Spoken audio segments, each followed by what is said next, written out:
For those of you who have been to conventions for any length of time, this man needs no introduction. He's always a fantastic competitive artist and one of the most creative dudes I've ever known or worked with. I have the pleasure to work with. This guy knows how to take it from super zany to all the way crazy super zany, freaking awesome. And I've seen him do it all. And if you've never had the pleasure of working with the gentleman who's about to come up here, at least try to sit next to him and pick his creative brain. So without further ado, I'm going to introduce the super radtacular Ben Bloss, everybody.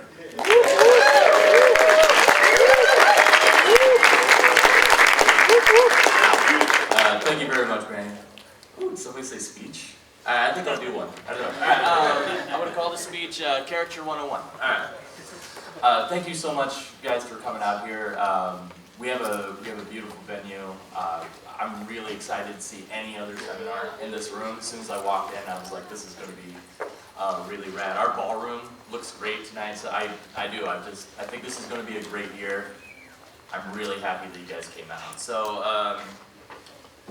I'll go ahead and get started. This is Caricature 101,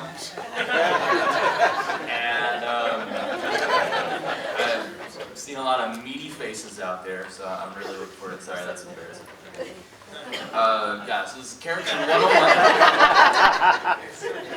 I really like when they add the extra C. I don't know, there's like a good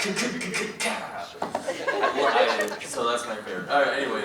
Alright.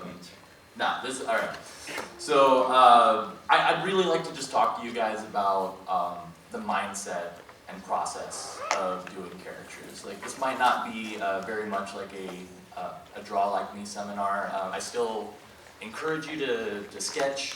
We're going to take a look at some sketches, and I want to talk to you just about a handful of things that I like to think about whenever I'm going to do a caricature. With that in mind, at this point, I do think that we're in a really fun time for caricature, where we're starting to branch off into a really fun, like, cartoony area, and you're going to get to see that with the next seminar. I really can't wait to hear what Kirby has to say. This is a room that's like big enough that I'm actually like looking for people. They're like, oh, there you are. Yeah, like, Kirby's gonna be on like right after this. It might expand on some of the ideas. I would just suggest listening to him and not to me. My name's Ben. I've been doing caricatures for 15 years now. I've worked in the retail circuit. I worked at Worlds of Fun in Kansas City, been down to Busch Gardens, just generally working for Commons Art Shops for a while. A lot of us have done it. It's very beneficial, get a lot of faces, and these days, for the most part, I work for fairs. I live out in Denver, Colorado right now. I'm kind of skinny for my age. I have an affinity for black, but I'm more or less a gentle soul. I love mountains, video games. I love to play music, as you guys probably know, and I do the occasional illustration here and there. But for the most part, I'm really just exactly like you guys in the sense that I love caricature. I love caricature. So please come talk to me about it. I'll gush for way too long. To be honest, like, a lot of you guys are sitting next to some of my favorite artists in the world that I wish I could draw like them sometimes, but I realize that it's also important to essentially just draw like yourself. So for me, for the most part, I'm a retail caricature artist. I work fairs and I draw live. That's the place that I'm most comfortable. You might have seen that I was also in this really great book by Manny Abatizian. I'm lucky enough to travel with Manny and Natalia on the road for about 6 months out of the year. If you haven't seen this book, check it out. It's not a plug. It's just almost a credential for myself. I don't know. No, it makes me feel better. That's how much I love that. I just want to say hi to Glenn. He's out there. Great to do close too. This is an example of some of the digital work. Whenever I'm trying to participate in many of the other things that you guys as character artists do so much better. I don't like the amount that you guys post often enough. I'm so blown away at where you find the time to do your regular job, and you're like, oh man, I gotta do something for Jason Seiler's podcast, and then I'm gonna go on whether the new ones like Tasty Faces, and then the ISCA challenges and all of those things. So honestly, I'm really proud of you guys. These are just examples of my live work. Everything that you're going to see right now is a customer fresh coming up, just saying, I want a character. Like I want you to have fun with me, and that's kind of the mindset that I take whenever I draw these people. These are all from 2018, so my approach clearly pretty cartoony, and I'm always just, I don't know, like I'm searching for an essence or a technicality that makes a person a full individual. So I'm just gonna click through a handful of these, and we can like soak it in a little bit. Personality is so important, even in the field of design. A lot of Caricature 101, which I think that it absolutely should, focuses heavily on anatomy. I'd also, I'm going to be doing some follow-up seminars, the first one specifically with face shapes tomorrow.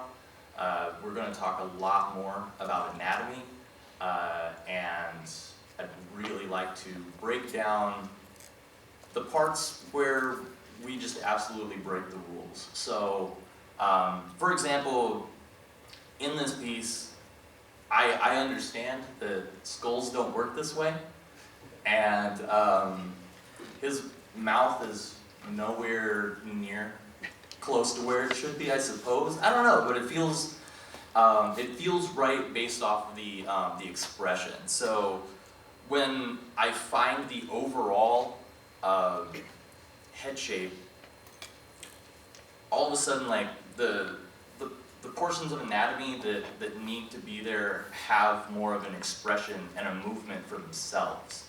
So if his mouth were originally in the position, like under his nose, right there, right where the nose bone connects down to the teeth, in a set face, like if he wasn't making an expression at all,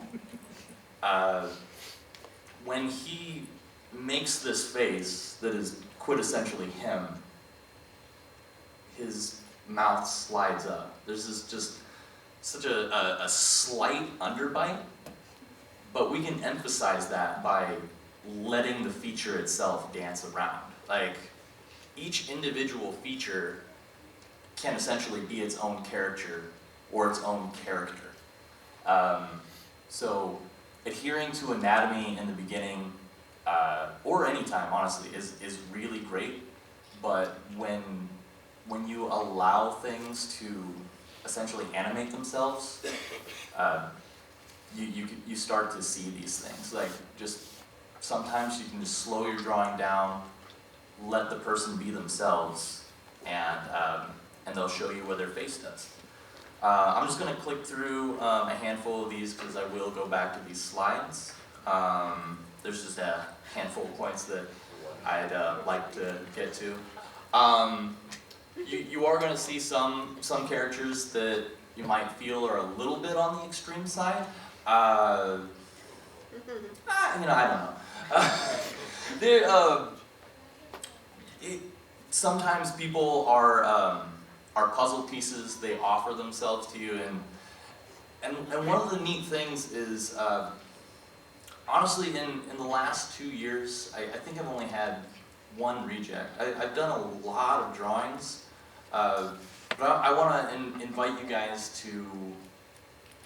to know that you can essentially draw the way that you draw with confidence. Like, as long as you're approaching your drawing from an earnest point, and earnesty isn't necessarily naivety. It's like a genuine space. If these people know that you're not out to hurt them, like, if they're not being made fun of, they're being made fun with. You know what I mean? Like, to me, caricature is not something that we do to people. Caricature is something we do for people. And every single person that's approached our stands has essentially asked for our product. So, yeah, just feel free to push along with that kind of stuff. All right.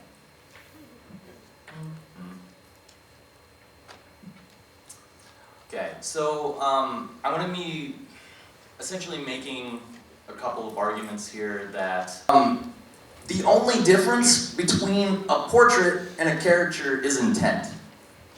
Period. For all intents and purposes, every single caricature is a portrait.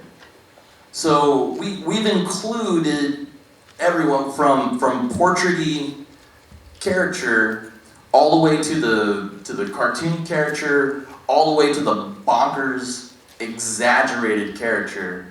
And then we can remember that every single one of those is a portrait. It comes from local information representing a specific person.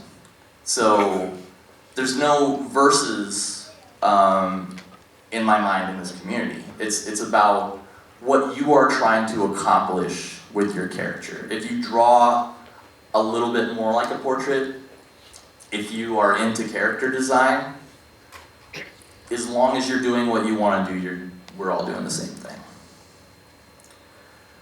The only difference between a cartoon character design, and caricature is that caricature represents a specific person. And I just want to bring this up because the first times that I saw like a cartoony style at all, like it honestly in some ways like blew my mind. It was like somebody can specifically like be themselves and also be a cartoon character.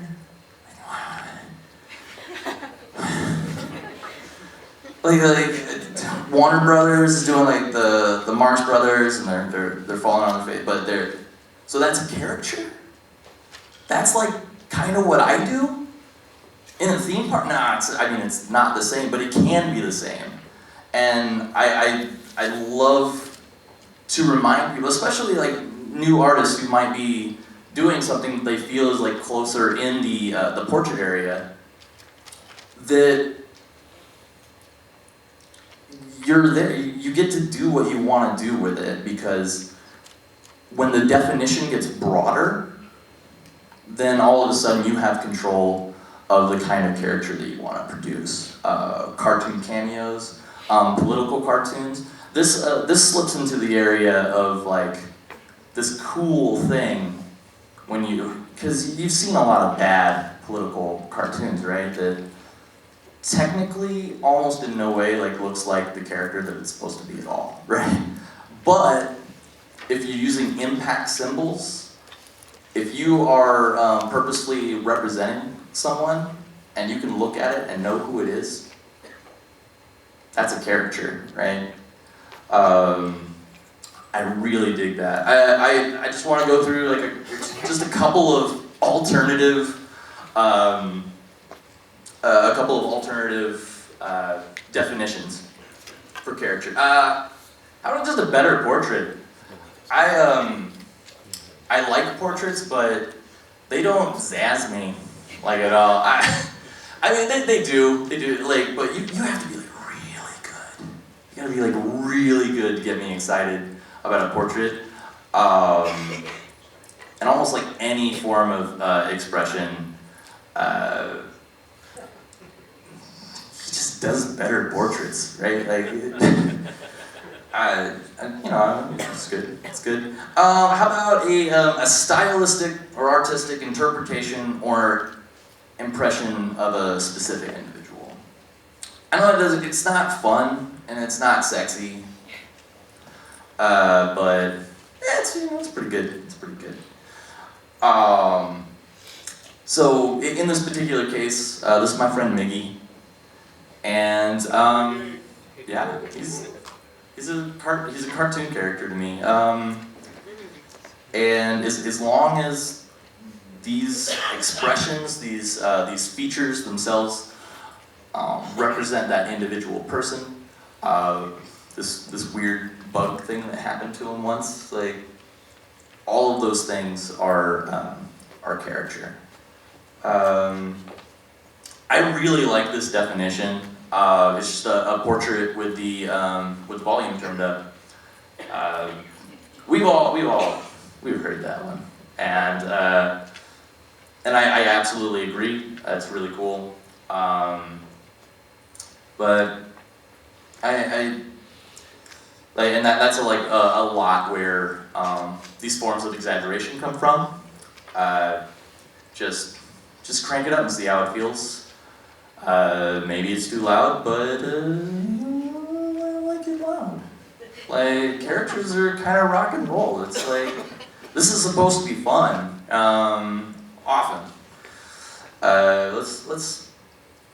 Let's do this one. This is stupid, but Caricatures is a celebration of Urs. I tried to talk to a customer about this one, but it just sounded ridiculous. So I'm glad that I could talk to a room full of caricature artists and know that I sound equally as ridiculous to you right now. Caricatures is not just bigger. Caricatures is not just smaller. There are like so many better words, like sharper, bouncier, curlier, squirrelier, like any one of these things. When you find the difference between 2 people or like 10 people, and you pull that thing out of that person, it amplifies. Our contrast is the only thing that makes all of this caricature. Like, we're better at that contrast than traditional portrait is. So that's what I kind of like to explore.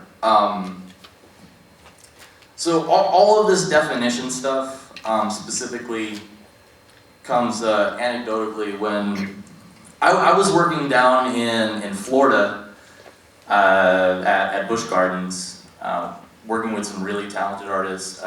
Kayla Gales was down there, Trey Barker. I don't know if you guys are here, but I think you know this story because I think you're a part of this story. But I think it was Kayla. It might have been Sean Gardner, but we were actually struggling with this whole definition thing. Like, how do we define our art in the area of caricature? We're throwing out all this like artsy, like weird stuff. Or like, oh god, it's just like, it's more you than you, and it has gravity. And our manager at the time and a good friend, John LaFree, like leans in between us and goes, "Guys, we're just drawing funny cartoons of people."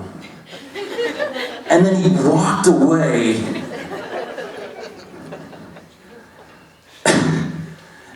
and I honestly, I was just like, what?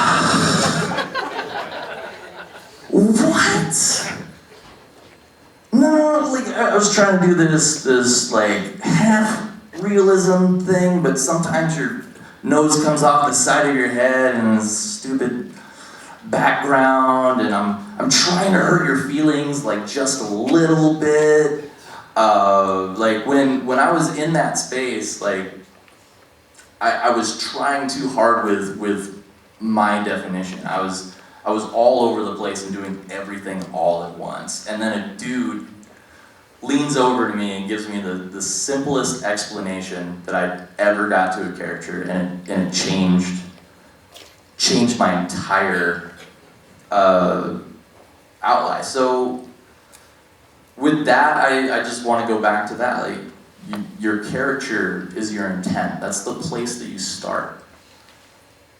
And just a little bit of focus, and you're going in the right direction. So find your own individual definition. I've thrown a lot of meandering words because I talk so slow. But when you find it yourself, like, it doesn't, like, find your line, like, find your composition, your materials, but find out what your intent is first. Like, know what you want to do.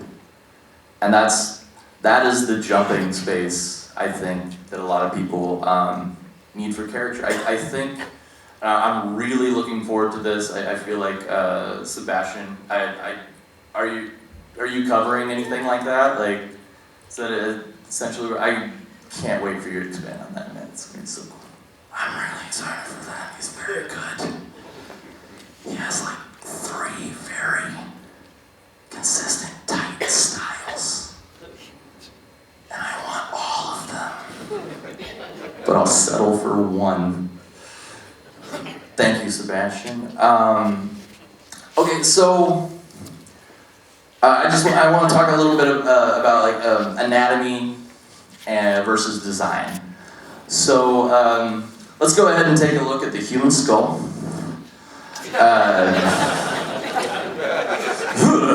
Sorry. Oh my God. Nah, let's take that away.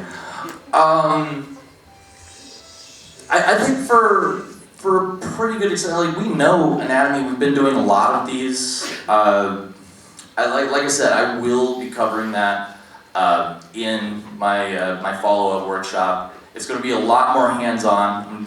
I just want to do a lot of drawing with you guys and throw some like literal shapes at you if you'll let me.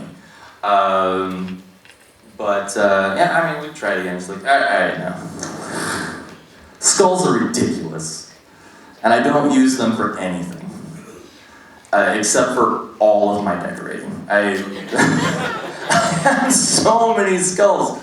I draw a lot of skulls, and something being parodied, or it's just a caricature of itself, but it literally made me laugh when I read that. Especially since I feel like that definition came first, so then we came along as people trying to just flat out draw people, and then someone went, well, that's like a caricature of a drawing. That's like not even close. And I think we're doing something different now, so. The only difference between a portrait and a caricature is intent, period. For all intents and purposes, every single caricature is a portrait. So we've included everyone from portrait-y caricature all the way to the cartoony caricature, all the way to the bonkers, exaggerated caricature. And then we can remember that every single one of those is a portrait. It comes from local information representing a specific person. So there's no verses in my mind in this community. It's about what you are trying to accomplish with your caricature. If you draw a little bit more like a portrait, if you are into character design, as long as you're doing what you want to do, we're all doing the same thing. The only difference between a cartoon character, character design, and caricature is that caricature represents a specific person. And I just want to bring this up because the the first times that I saw like a cartoony style at all, like it honestly in some ways like blew my mind. It was like somebody can specifically like be themselves and also be a cartoon character. Like,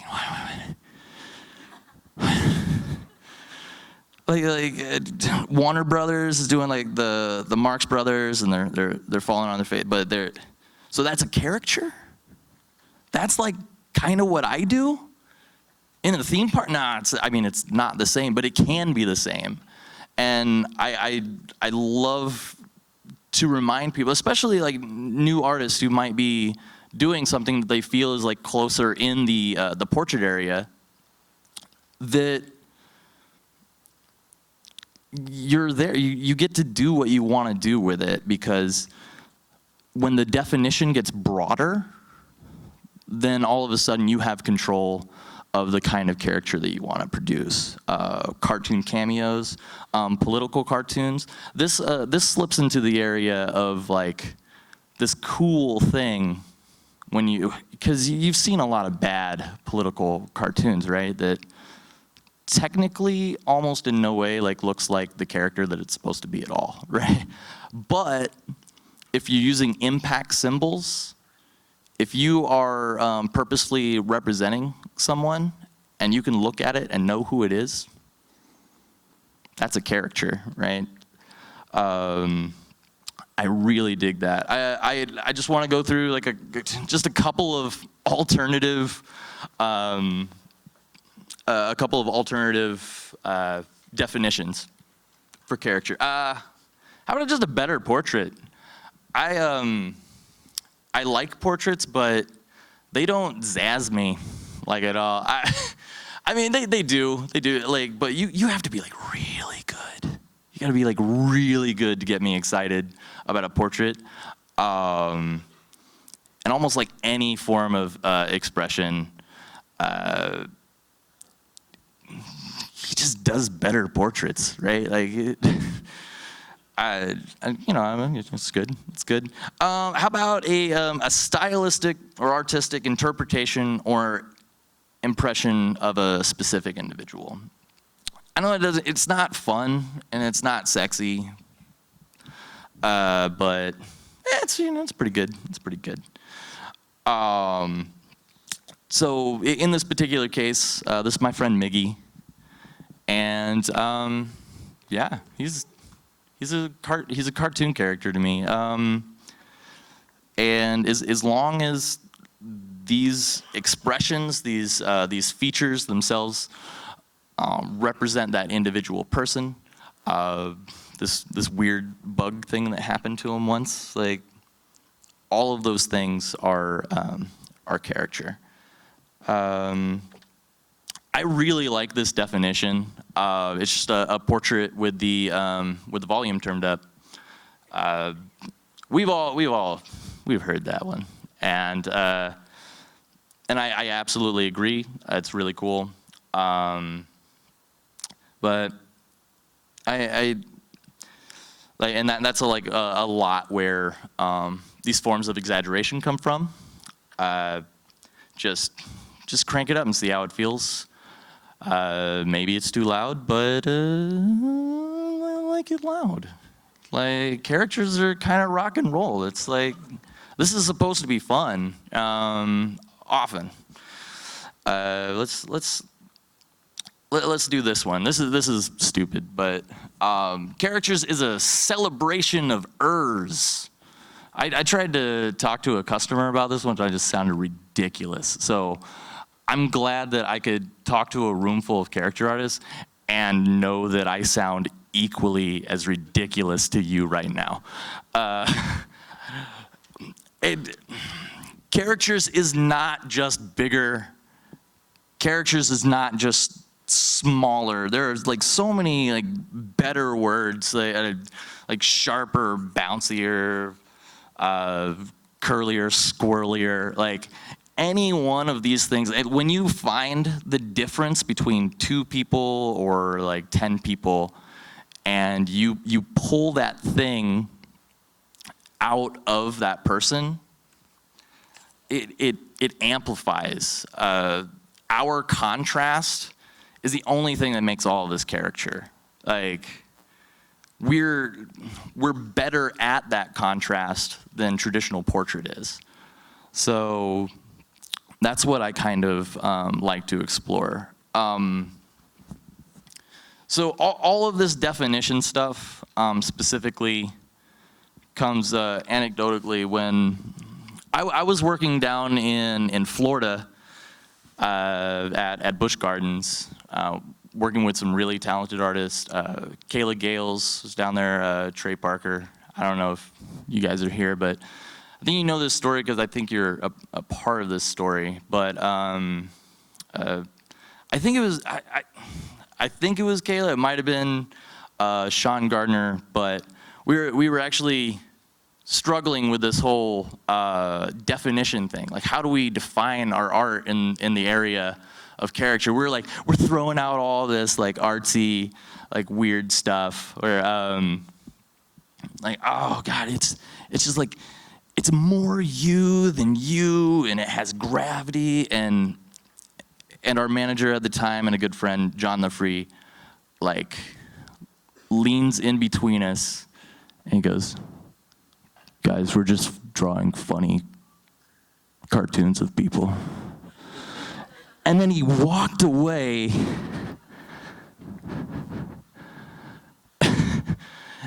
And I honestly, I was just like, what? No, like I was trying to do this like half realism thing, but sometimes your nose comes off the side of your head and stupid background, and I'm trying to hurt your feelings like just a little bit. Like when I was in that space, like I was trying too hard with my definition. I was all over the place and doing everything all at once. And then a dude leans over to me and gives me the simplest explanation that I'd ever got to a character, and it changed my entire outline. So with that, I just want to go back to that. Like, your caricature is your intent. That's the place that you start. And just a little bit of focus, and you're going in the right direction. So find your own individual definition. I've thrown a lot of meandering words because I talk so slow. But when you find it yourself, like, it doesn't, like, find your line, like find your composition, your materials, but find out what your intent is first. Like, know what you want to do. And that is the jumping space, I think, that a lot of people need for caricature. I think I'm really looking forward to this. I feel like Sebastian, are you covering anything like that? Like, is that essentially? I can't wait for you to expand on that, man. That's gonna be so cool. I'm really excited for that. He's very good. He has like 3 very consistent, tight styles. And I want all of them. But I'll settle for 1. Thank you, Sebastian. Okay, so I want to talk a little bit about like anatomy versus design. So let's go ahead and take a look at the human skull.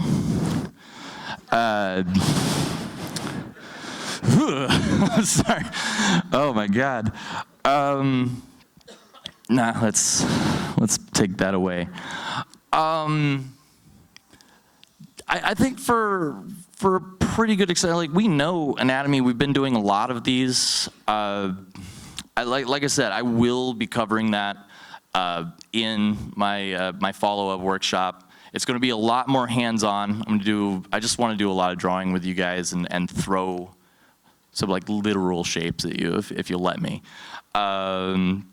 But yeah, I mean, again, it's like, all right, now.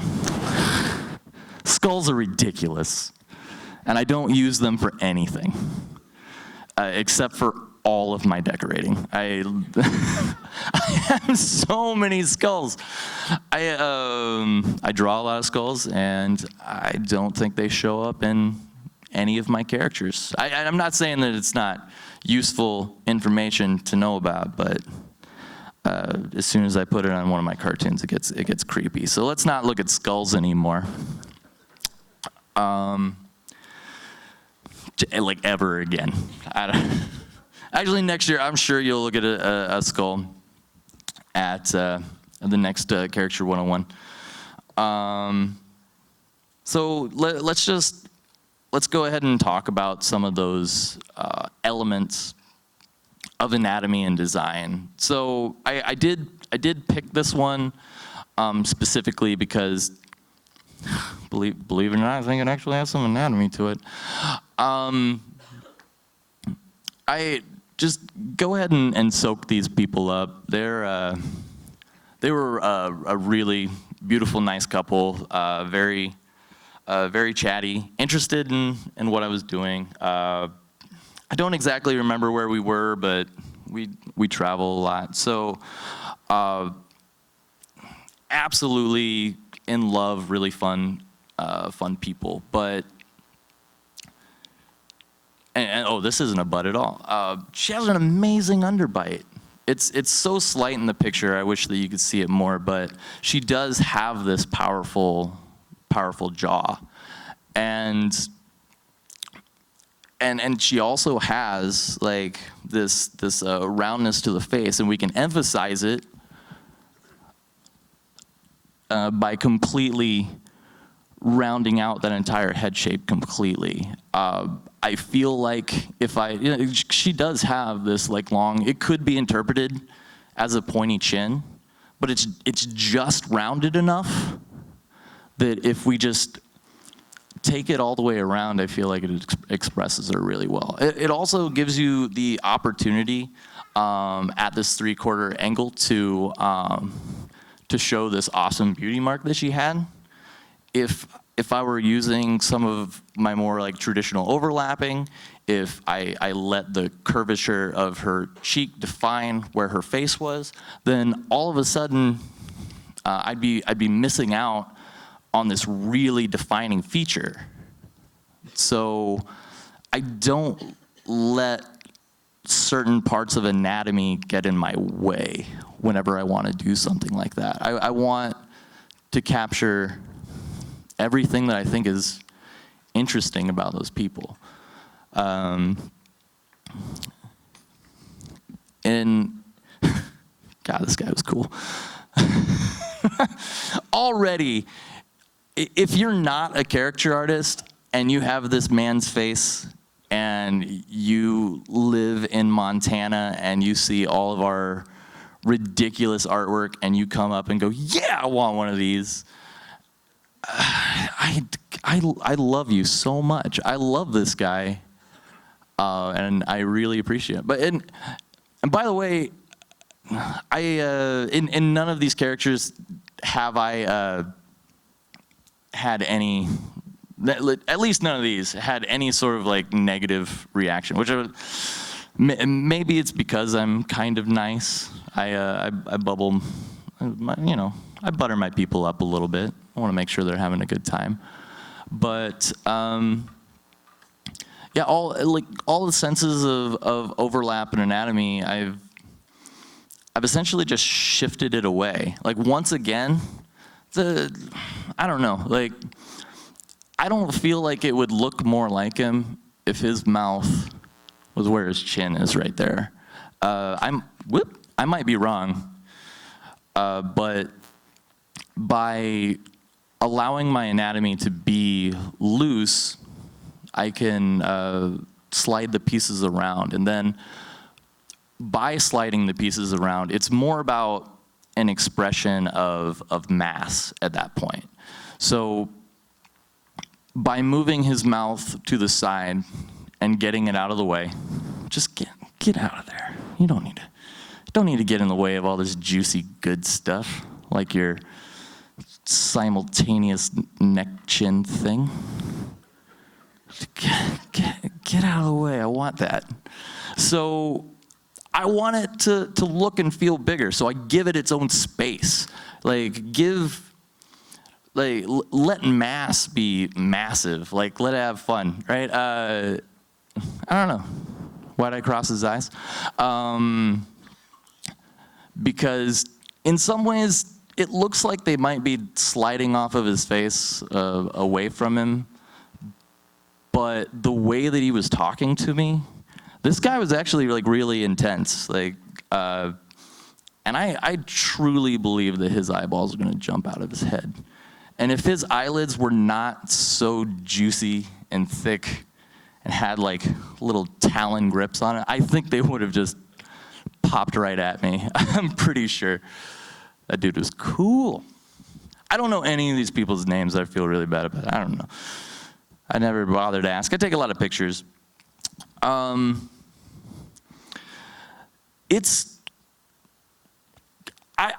so I like to draw really big smiles. Often enough, I think that that's like the main thing to get from a person. With that being said, I never ask a customer to smile. Ever. Like, even kids. Like, I don't think that it's entirely productive. Like, I know it seems like the easiest way to get there because it's a direct demand. Like, I need you to smile. And we know how well that works with any of our family members when we stuff a camera in their face. They do it no, they don't. Nobody smiles when you ask them to smile. Why are we still doing this? Ask them anything. Ask them anything in the world that you think that they might like. And I guarantee the words that come out of their mouth will be moving, but they'll be smiling when they say it. Every single time. I literally, if parents get on the kids like a little bit too much, especially if I'm not drawing the mouth, I'm like working on an eyebrow and they're like, smile, smile, smile. For the love of God, child, smile. And then like I'll explain to the parent, like, I promise I don't need them to smile right now. In fact, it's counterproductive to the process. Because like I'll ask them what their favorite unicorn name is, and they're like, oh, they're like this close to telling me, and there's always like an uncle or a grandpa that like comes out of nowhere and goes, hey, you smiling over there? And then the kid like loses it. And then you get that.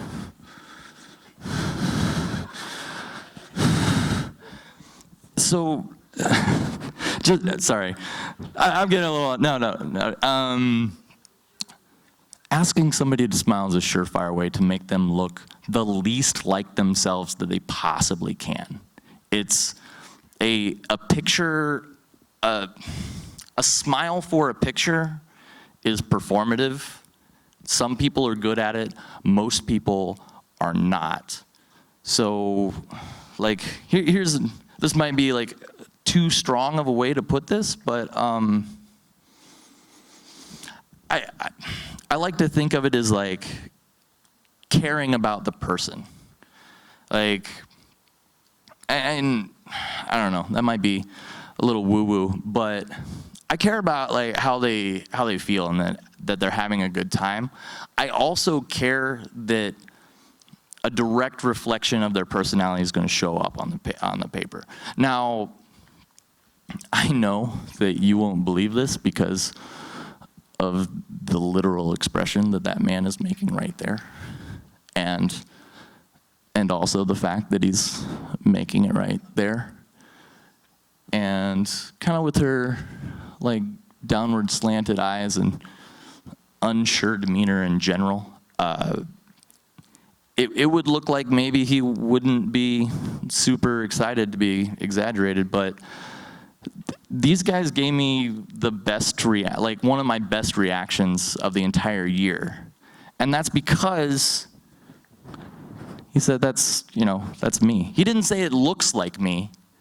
He said, like, that's me. That's like, if you make it feel like a person, it's like, what does even looking like a person mean? Honestly, we don't, that's the way, this one jumps into anatomy because we had that piece, right? The defect thing, like, which I don't like to think of it in that way, but there are all these very minute, interesting, like, amazing things about people. These children have no eyeballs.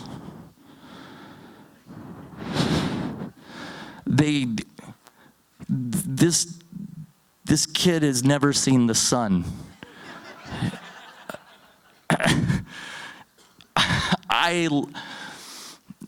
There is no possible way that I could have made it look more like him if I drew eyeballs. If I drew his eyes open, because he's never done it before. I spent 10 minutes at least with these kids. I know that they don't have eyes. Also, this young man here, his through some sort of muscle situation, his jaw had been frozen for a couple of months. They said that it was possibly going to heal up. They weren't certain. These are interesting things to talk to people about because I want to know what's going on. I absolutely recommend drawing it. This is not a disastrous representation of this kid. This is him in the moment. He can have a good time. They can have fun, and his face just happens to be frozen. And in this particular case, like when you take that risk, often enough the parent will tell you, like, I love it. Like, that's him. It feels like him. So don't be afraid of letting, like, anatomy, like, get in the way. This is I bring this up. This is Shane from Over the Line. He's one of their managers, so I really like this guy. I just threw this drawing up here because I want to talk about this, because I've seen it online enough where people are like, the anatomy just doesn't make sense. Why would you put 2 eyeballs on one side of the nose? It just, like, so, and my answer to that is, as a design principle, it gives you this opportunity to play with this mass without necessarily expanding his features. Like, you can tighten them. He also has this, like, really great nose. And I feel like if I were to do the traditional thing of, like, I want the eyes to be really close, but I want to cram them to the inside of the nose there, one on the other side of the other, then I don't get to play with, like, all of this. I don't get to express his mass in the same way. So, like, anatomy-wise, like, that's, I think that's more important. Like, I wanna showcase a really great nose, and I don't want to interfere with a gigantic square cheek head thing. Yeah. So this jumps into to the area of whenever you're drawing people, you wanna pay attention to them. This is gonna help your drawings every single time. Like, they tell you a story without telling you a story. These people are absolutely in love. They might not express it entirely openly to other people. In this particular case, like, you never know with gay or lesbian couples sometimes. I often ask, like, I'm just trying to do it a little subtle, but I took a risk on this one, and they, like, oh my God, you knew. And for the picture, they sat much closer than they did that entire time. They just gave me a reason to draw them. Like, one of the cool things about capturing a person, couples kind of help us with capturing their personalities, their interests. Like, a lot of the times we'll do things like a specific body or an interest, because that does help you get to the core of who a person is. Like, if they love tennis, and you draw them playing tennis, it's like, yeah, you got it. And sometimes it's an expression. In the particular case of couples, I love drawing couples because within the microcosm of like who they are those people together, and they have a lot more interaction. They're essentially giving you more of a story to work with. So in the way that I like to draw couples, a lot of amazing artists do this as well. I like to have a lot of interaction. That it shouldn't just be a couple of heads up there that look like a person. Like, look like is so vague. Like, when somebody, by the way, if anybody ever says like, well, I don't think it looks like me, you can always make the point. It's like, well, I mean, it looks more like you than anybody else in this room. And then, if you want to get technical, I bet if we went through every single person in this hotel, this drawing would look more like you than it looks like anybody else in this hotel. And then it looks like, it probably looks like more like you than anyone on this block, too. So, if you want to be an asshole, you can do that to your customers, but I wouldn't recommend it. It just popped in my head. This was a really interesting. Manny warned me that I would talk too long, and he was right. I'm gonna try to wrap it up real quick, but I do want to mention this. They're not a triad or anything. I don't think so. Here's the deal. They're together. So what's she doing there? Like, so this is good. It affects the entire drawing. It tells a story because whoever this is smashed right in between these two people who are supposed to be in love. I'm sure they are. She's not like a pet or anything, I don't think.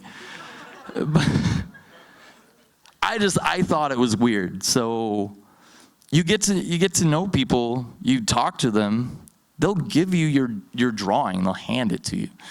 So yeah, just care about the person that's sitting across from you, because I promise you will have more fun doing it. They will have more fun getting it. And you will continue to get to do drawings like this, because when people see that someone had that much fun, then these guys are right after, and they'll want something fun too. And then all of a sudden, your intent is realized because you get to do the thing that you wanted to do. You didn't have to hold back. You didn't have to hope that they would like it, because you've stated what you intend. So that honestly, guys, that pretty much wraps up like a lot of the things that I wanted to talk about. I want to let you know tomorrow I'm going to be doing just a hands-on workshop on face shapes and overlaps. We're going to talk about anatomy and not using it. We're just going to have a couple of exercises. We're going to have fun with it. Man, I honestly thought I was going to get to draw one of you guys today, but we'll just do that in the ballroom later. It'll be cool.